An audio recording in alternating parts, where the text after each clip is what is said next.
오늘 교회를 세우는 7가지 단어 마지막 시간인데요. 제가 지난 주 중에 주초에 고민을 했어요. 이거 여름에 성도들이 낯설은 예언서들 묵상하는 일에 사실은 함께 하다가 본문이 너무 어려워서 지칠까봐, 여름도 더위에 지치는데 여름엔 그래서 좀 특별하게 하자 이런 생각을 했는데 이제 여름이 끝나야 되잖아요. 근데 여름이 안 끝날 것 같은 거예요. 그리고 뉴스가 지난주에 보니까 10월까지 덥다 이러니까 숨이 턱턱 막히는데 예상을 못했어요. 근데 목요일 아침에 목요일 날 저녁에 찬바람이 불었죠. 근데 제가 그걸 몰랐어요. 새벽기도 때문에 조금 일찍 잠을 청했거든요. 금요일 날 아침에 새벽에 교회로 나오면서 창문을 열었는데 찬바람이 뺨을 스치는데 깜짝 놀랐습니다. 에어컨을 안 틀었는데 확인하고 이렇게 보니까 밖이 찬바람이 부는 거예요. 그리고 너무 찬바람이. 잠시 동안 제가 적응을 못하고 이게 뭐지? 태풍이 부나? 막 이러면서 막 이렇게 질문을 하고 구성을 하다가 그렇지, 여름이 원래 이렇지, 새벽과 저녁에 이렇게 찬바람이 불지, 이러면서 감사했어요. 주님의 때는 오는구나. 여러분 어떻게 생각하세요? 주님의 때가 옵니다. 그래서 여름에 이 교회를 세우는 7가지 단어 마지막 7번째를 마무리하면서 오늘 굉장히 뿌듯하네요. 감사합니다. 이 7번째가 오기까지 우리가 살펴봤던 게 뭐냐면, 광야 교회가, 이스라엘 백성이 교회를 세워가시는 하나님의 요청 안에서 많이 실수하고 넘어졌지만 하나님이 교회를 향한 하나님의 마음이 뭐였을까, 그걸 우리가 짚어보려고 했었고요. 오늘 드디어 마지막 시간입니다. 오늘은 하나님의 일하심을 통해서 주님이 신자에게 주신 게 도대체 뭘까, 그런 헤아림을 통해서 묵상을 함께 나눴으면 좋겠습니다. 이 땅을 사는 신자가 가진 굉장히 중요한 자산이 있어요. 세상 사람들에게는 없는, 세상에 똑같이 살아가면서 동일한 밥을 먹고 숨쉬고 동일한 직장을 다니지만 세상 사람들에게는 없고 신자에게만 있는 게 있습니다. 군사용어로 하자면 누구도 대적할 수 없는 신자만 가진 전략자산, 신자만 가지고 있는 압도적인 비대칭 전력, 그것이 있습니다. 그게 뭘까요? 하나님의 임재입니다.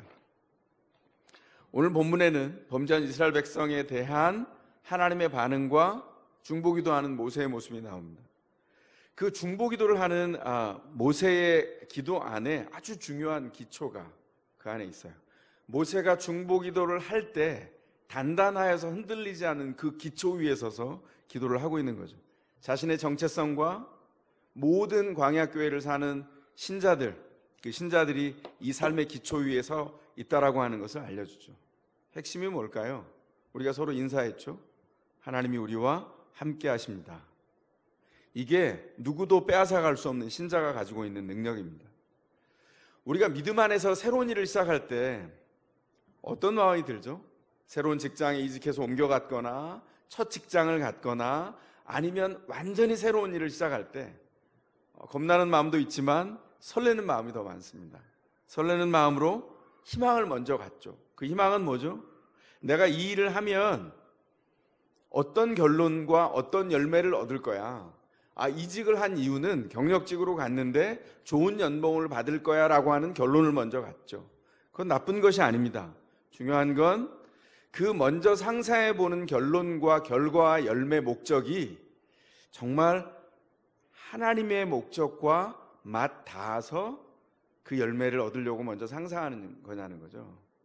하나님과 상관없이 그 마음이 성공의 결과물만을 본다면 그건 사실은 염려할 만한 문제입니다. 왜냐하면 그것은 하나님의 목적과 상관없는 욕망일 수 있기 때문이에요. 그 희망은 교정이 필요한 거죠. 왜냐하면 만약에 그런 희망을 품는다면 믿음으로 걸어가는 과정이 다 날아가 버리거든요. 그러면 과정 안에서는 반드시 어려움이 있는데 그 어려움을 절대로 즐거워할 수가 없죠. 사실은 삶의 현장은 목적이 결과가 아니라 과정이에요. 과정 안에 모든 것이 일어납니다. 새로운 일을 하면 새롭게 배우죠.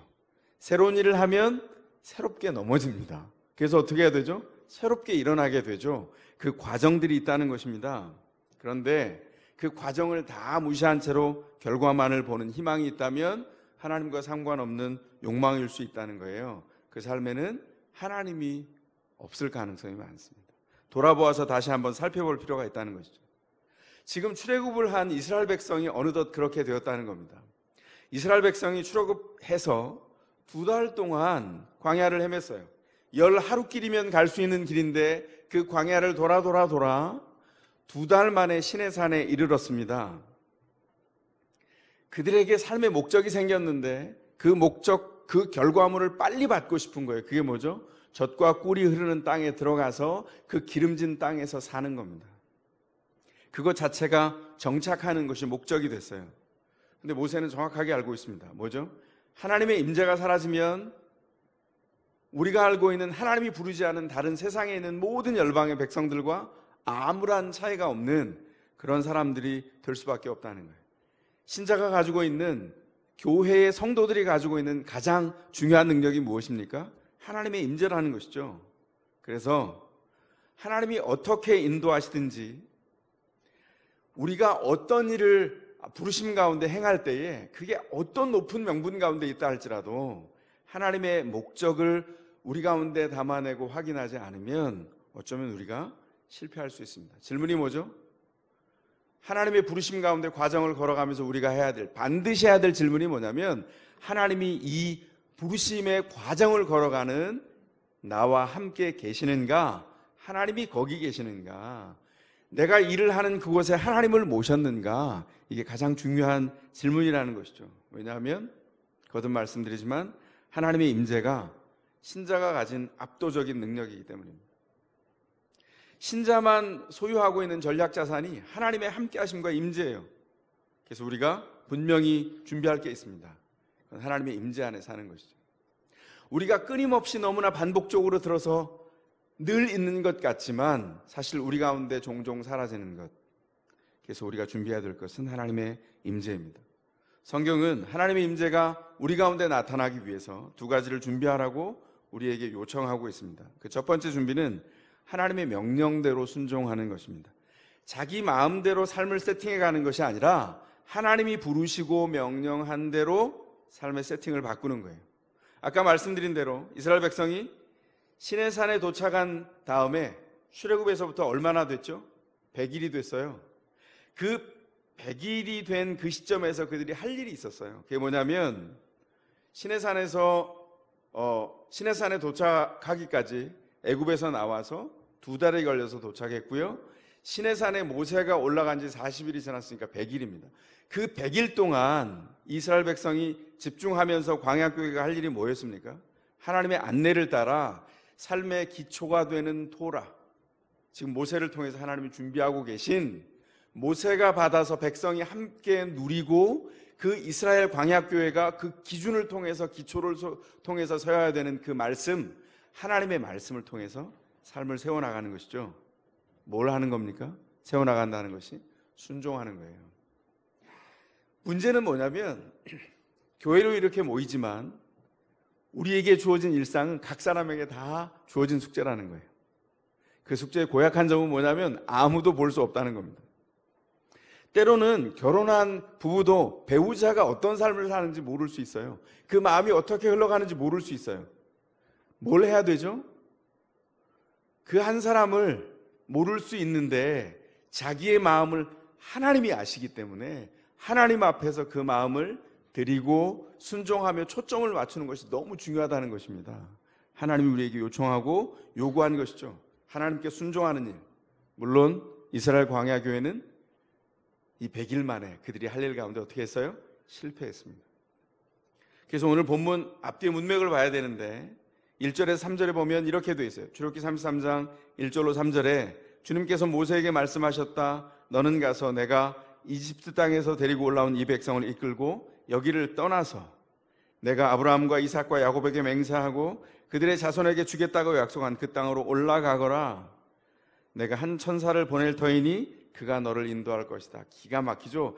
32장 범죄한 다음에 지금 벌어지는 하나님의 약속의 요청입니다. 나는 가나안 사람과 아모리 사람과 헷 사람과 브릿 사람과 히윗 사람과 여부스 사람을 쫓아내겠다. 너희는 이제 젖과 꿀이 흐르는 땅으로 들어가라.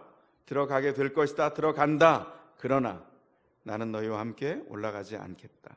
너희는 고집이 센 백성이므로 내가 너희와 함께 가다 그 현장에 있다가는 너희를 없애버릴지도 모르겠다. 이렇게 말해요. 하나님이 지금 뭐라고 말씀하시는 거예요?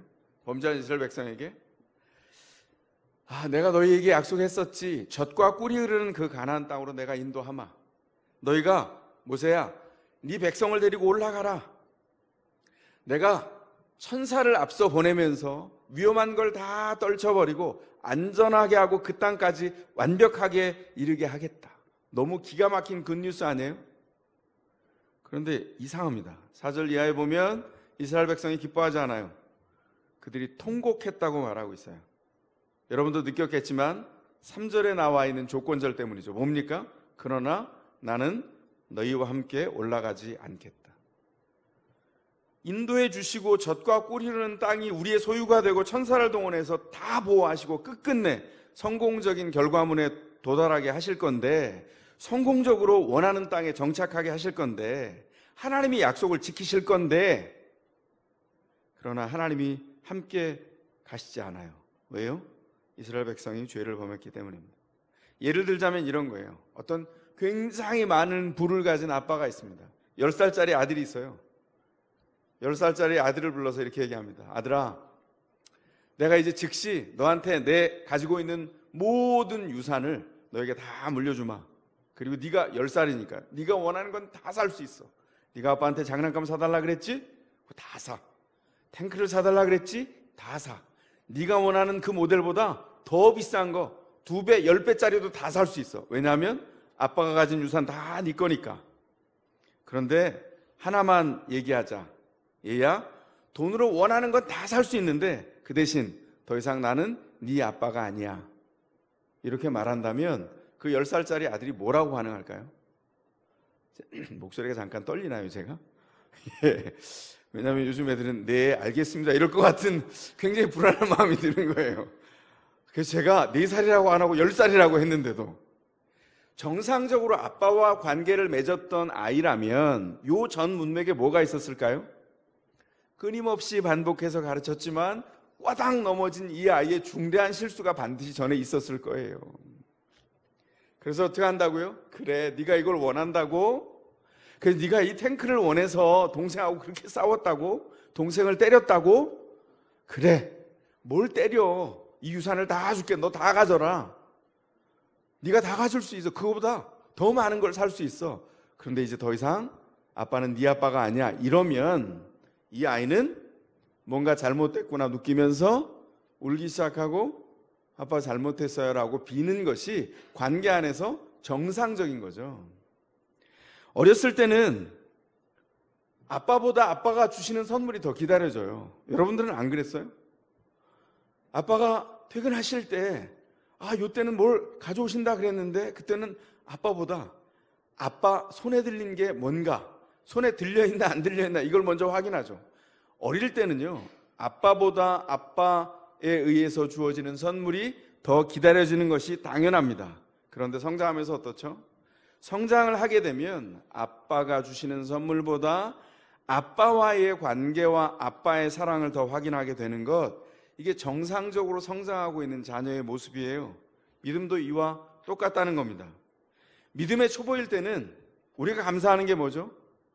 아빠가 주시는 선물에 더 감사하는 어린아이처럼 기도해서 응답해서 응답받은 그 선물, 그게 너무 좋았어요. 그런데 믿음 안으로 들어가다 보니까 선물보다 중요한 게 있는데 그것은 하나님 자신이었다는 거죠.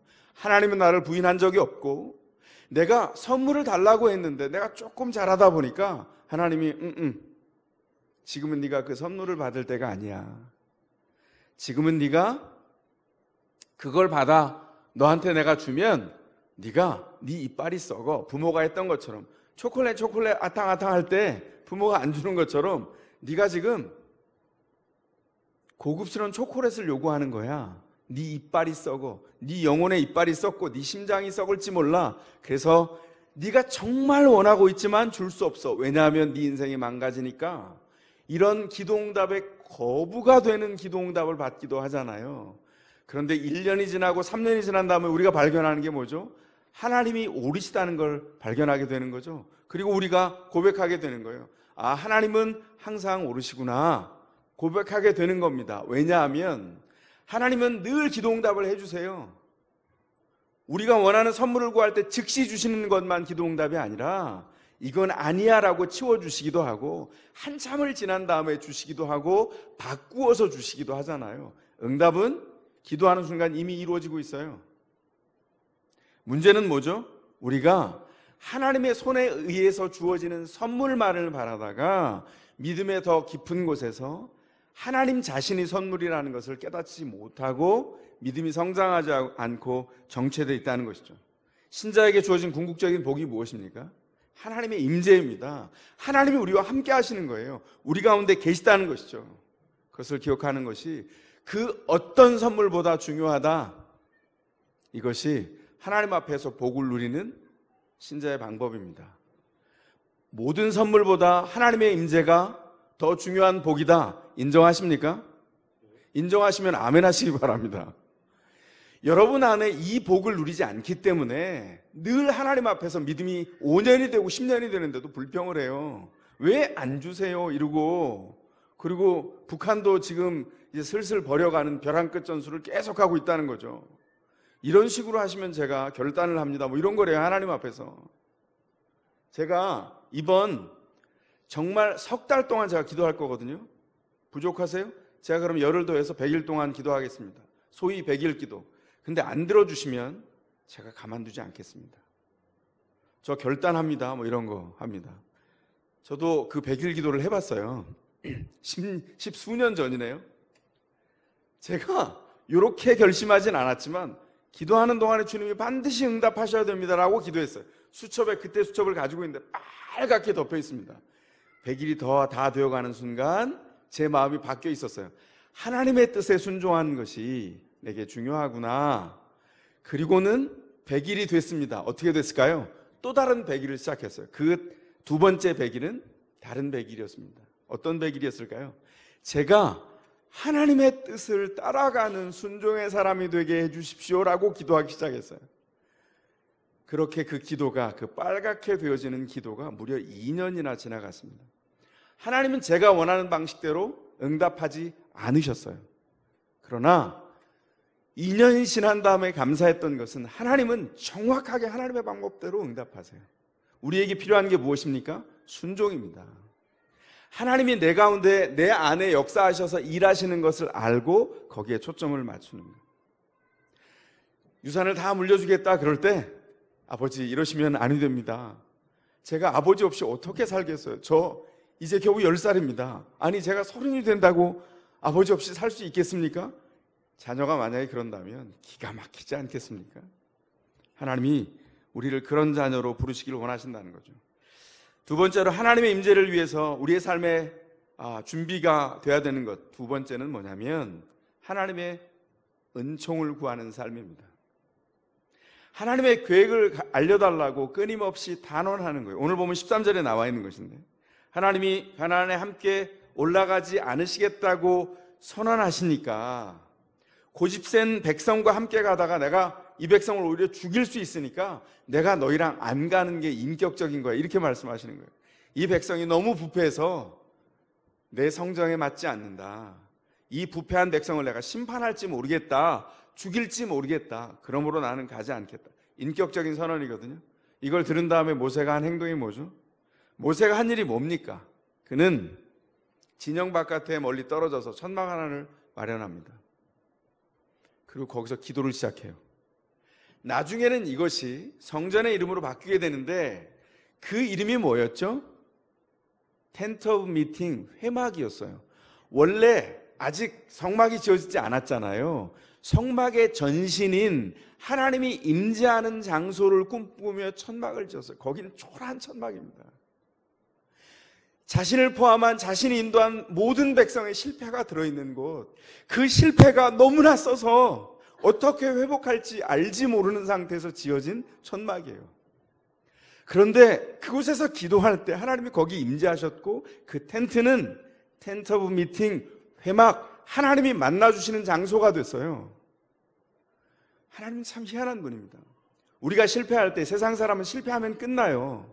하나님의 사람들은 실패하면 하나님의 임재를 구하고 만나는 장소로 들어갈 때, 그 사막 같은 곳 한가운데 자리를 펼 때, 그것이 척박해 보이는 길이 사방이 다 막혀져 있는 우리의 직장이든 우리의 가정이든 어느 장소에서 기도할 때 그 가운데 임재하셔서 그곳을 새로운 곳으로 바꿔주시죠. 어느 곳으로요? 텐트 오브 미팅, 하나님이 만나주시는 회막으로 임재하는 장소로 바꿔주세요. 그게 기가 막힌 하나님의 은혜입니다. 하나님이 거기 오시기까지, 임재하시기까지 하나님께 계속 기도했어요. 놀라운 건 그 텐트 오브 미팅, 회막에 지키는 사람들이 아론의 후손들이 아니에요. 아론이 범죄했잖아요. 거기 누가 지킵니까? 모세의 후계자가 된 여호수아가 모세가 떠난 다음에도 거기를 지켜요. 전 그게 교회의 비밀이라고 생각해요. 교회가 지도자가 서서 하는 일이 무엇입니까?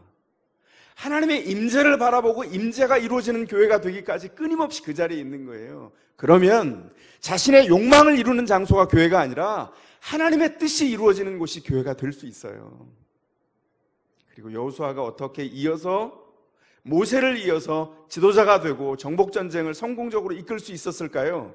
저는 그 텐트 오브 미팅 실패한 자리에 함께 따라 나와서 모세의 등 뒤에 서서 앞서간 모세를 바라보고 기도의 자리에서 기도를 배우고 다음 세대를 이어간 여호수아가 있었기 때문에 가능했다고 생각합니다. 교회, 더샘물 교회, 한 세대 30년이 지난 자리에 이 자리에 있을까요? 저는 장담치 못하겠습니다. 그러나 중요한 것은 교회, 더샘물 교회가 하나님의 뜻을 이루어 간다면 그 뜻을 가슴에 품은, 그 불꽃을 가슴에 담은 다음 세대가 하나님의 부름을 받은 모든 곳에서 교회로 서갈 것은 저는 확실하게 믿습니다.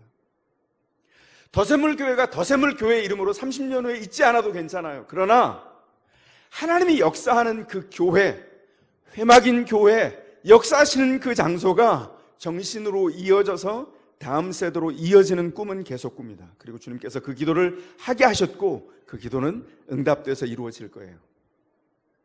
우리 가운데 저렇게 아장아장 걸어다니는 저 아이들의 30년 후를 상상해 보십시오. 저 아이들이 성인이 된 그때를 저는 안 봐도 괜찮아요. 그러나 믿음으로 간구합니다.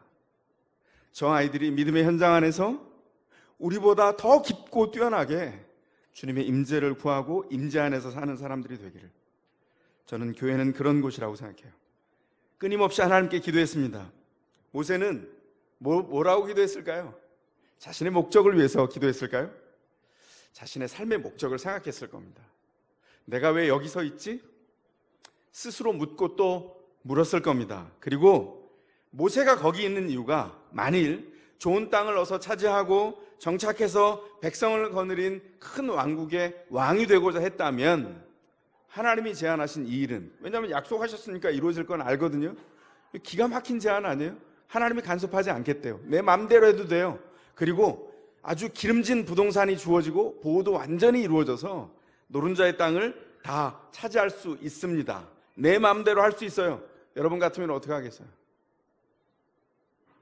모세는 분명히 알았어요. 땅을 차지하는 것이 자기 목적이 아닌 것을 알았습니다. 이건 범죄한 일 때문에 벌어진 일이지만 이스라엘 교회와 모세에게 주어진 굉장히 중요한 레슨이에요. 여러분, 세상 사람과 똑같은 욕심을 왜 자꾸 내려고 하십니까? 하나님이 우리를 그 일을 위해서 부르지 않았는데, 더 욕심내서 더 많은 것을 가지면 세상 사람들 3끼 먹을 때 우리는 6끼 먹나요? 10끼 먹나요? 똑같은 일상을 살잖아요. 그런데 왜 그 욕심을 낼까요? 목적이 사라졌기 때문입니다. 임재가 그 안에 있지 않기 때문이에요. 그래서 모세는 분명히 바라봤어요. 이건 모세의 목적이 아니에요. 그래서 모세는 기도합니다. 그런데 그 기도 가운데 땅을 구하지 않습니다. 돈을 구하지 않습니다. 안락한 삶과 목숨 연장을 구하지 않아요. 단지 안전을 구하지도 않습니다. 물론 이런 기도가 필요 없다는 게 아니에요. 우리의 일상을 살면서 목적 안에서 살면서 우선순위가 주어진 다음에 우리는 안전도 위해서 기도해야 될 거고, 모세도 나중에 기도합니다. 땅을 위해서도 기도해야 될 거고, 그리고 안전하게 자녀가 자라는 일들, 우리의 일상의 소소한 일들을 놓고 다 기도해야 될 거예요. 누가 병이 났어요. 병 낫기를 위해서 기도해야 될까요? 물론이죠. 병 낫기를 위해서 기도해야 되고 병이 나오면 할렐루야 합니다. 이유가 뭐예요? 또다시 죽을 건데, 영원히 살지 않을 건데. 근데 왜 기뻐하죠? 왜 기도하라고 하죠? 그 짧은 생애 안에서 하나님의 뜻이 나타나야 되기 때문입니다. 우리가 잠시 더 회복해서 살지만 하나님의 뜻이, 영원한 목적이 이 연약한 인생 안에 드러나서 내가 주님을 더 기쁘게 알아가고 나를 통해서 또 다른 연약한 인생이 주님을 붙들고 임재 안에서 살아가도록 우리도 기도하게 하고 주님 앞에 서게 하는 거죠. 왜 돈을 위해서 구해야 되나요? 나 혼자 잘 먹고 잘 살려고? 아니죠. 우리도 돈을 구해야 돼요. 그런데 그 목적은 내가 나 혼자 잘 먹고 잘 살기 위한 것이 아니라 재물을 통해서 하나님이 일하심을 나타내고 보기 위한 것입니다. 그래서 모세가 구한 게 뭐죠? 하나님의 임재입니다. 그게 전부예요. 모세를 하나님은 80년 동안 연단시키시고 준비시키셔서 세워주신 겁니다. 그리고 하나님께서 모세를 세워가신 방법은 함께 계신 거예요. 하나님의 임재였어요. 그러므로 하나님의 임재가 사라진다면 모세에게 남는 것은 아무것도 없어요. 그래서 모세가 기도한 것은 하나입니다. 하나님, 우리와 함께 계십시오. 우리 가운데 계십시오. 오늘 보면 16절입니다. 주님께서 우리와 함께 올라가지 않으시면 주님께서 주님의 백성이나 저를 좋아하신다는 것을 사람들이 어떻게 알 수 있을까요? 주님께서 우리와 함께 계심으로 저 자신과 주님의 백성, 땅 위에 있는 모든 백성을 구별하신 것 아닙니까? 분명하게 하나님께 말씀드리죠. 모세가 분명히 알았어요. 자신과 이스라엘 백성이 가지고 있는 가장 큰 능력, 세상과 구별된 능력이 뭐냐? 비대칭 전력이 뭐냐? 압도적인 힘이 뭐냐? 그건 우리의 힘과 실력이 아니고, 가진 군사력이 아니고, 가진 지식이 아니고, 가진 스펙이 아니고 뭐였다고요? 하나님이 함께 있다는 것, 하나님의 임재가 전부라는 것입니다. 그래서 하나님 앞에 이렇게 구할 수밖에 없어요. 이렇게 구해야 하나님이 들으시지가 아니라 모세가 이것밖에 구할 수 없어서 구하는 겁니다. 감사한 것은 하나님이 모세의 진심을 보신다는 거예요. 그리고 응답하셨죠. 모세의 중심을 꿰뚫어 보시고 응답하십니다. 17절에 주님께서 모세에게 말씀하셨다. 내가 너를 잘 알고 또 너에게 은총을 베풀어서 내가 요청한 이 모든 것을 들어주마. 모세에게 그렇게 말씀하셨습니다. 참 놀라운 일 아닙니까? 하나님께서 범죄한 이스라엘 백성을 용서하세요. 진심으로 돌이켜서 임재를 구하는 자를 통해서 그 안에 회막을 만드시고 그 가운데 임재하시고 용서하시고 그 백성으로 다시 일어나서 믿음의 재기전을 통해서 걸어갈 수 있도록 하시죠. 그것도 당당하게. 이것이 광야 경외에 있었던 은총이고 오늘 우리 교회에 담겨있는 하나님의 은혜입니다. 그렇다면 교회가 어떻게 세워져야 될까요?